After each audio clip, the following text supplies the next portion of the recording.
2020 campaign director, press communications, Aaron Perini, joins me now. Joe Biden on the ground now. We're hearing that he's going to meet with the family of Jacob Blake. The president did not do that. Do you think it's appropriate to meet with the family? Do you think the president should have done that? The president did reach out to try and establish a conversation with the Blake family, but it's clear that Joe Biden is just going to Kenosha, Wisconsin for purely political reasons, and that's really disappointing. He shouldn't be trying to politicize what happened in Kenosha. President Trump went in his official capacity. He has now stood up resources for Kenosha, including funding for the local police, $4 million for the difference here. President Trump went in an official capacity as a unifier to provide resources and to be a healer. Joe Biden's just going for more political division, and that's really disappointing as a city like Kenosha tries to come back. Well, he went with cameras during a season when he's running again for president. That's not political?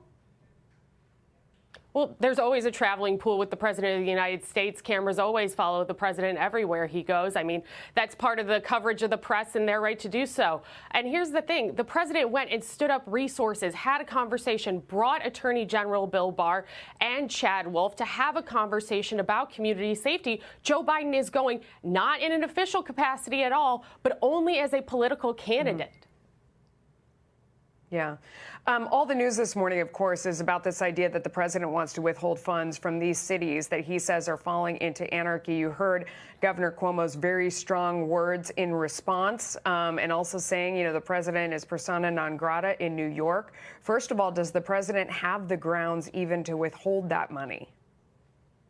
The president is asking for funding to be looked into. That's good governance. Let's see where the dollars are going. Let's make sure that funds are being used appropriately. And for Governor Cuomo to make such a thinly veiled threat at the president of the United States, that's disgusting. Cuomo should be above that, but apparently he's not. It's really disappointing to see that a governor, again, is choosing politics over facts here. He wants to try and divide his state against the president of the United States. The president is welcome in any of the 50 states, and he should be able to go anywhere without worrying that a governor is going to make thinly veiled threats against him. That's disgusting.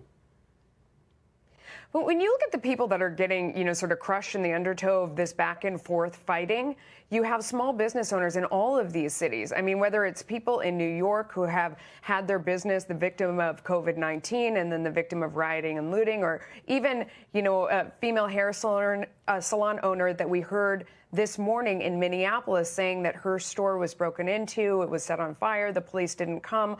All of these people are looking for help. What could the president do for them specifically? Because a lot of them say they feel forgotten in this.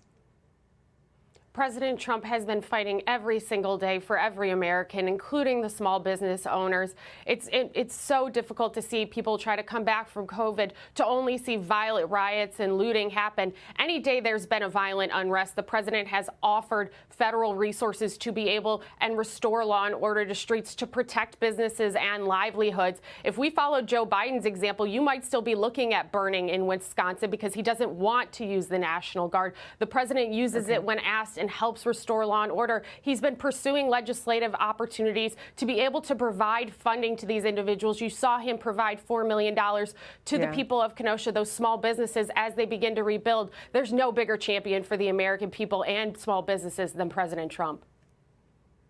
Speaking of law and order, you folks on the campaign have said that we haven't heard Joe Biden condemn the rioters. Just yesterday, he said this. I would make sure everybody understood, if I were president, that any violence, protesting is a right and free speech is a right.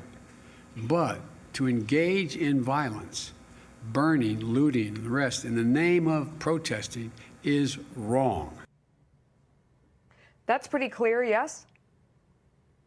I mean, it's good that after so long, after over 90 days of violence and riots in Portland, that Joe Biden came out of the basement to make those remarks. When back in May, you saw President Trump stand up and very unequivocally say healing, not hatred, justice, not chaos.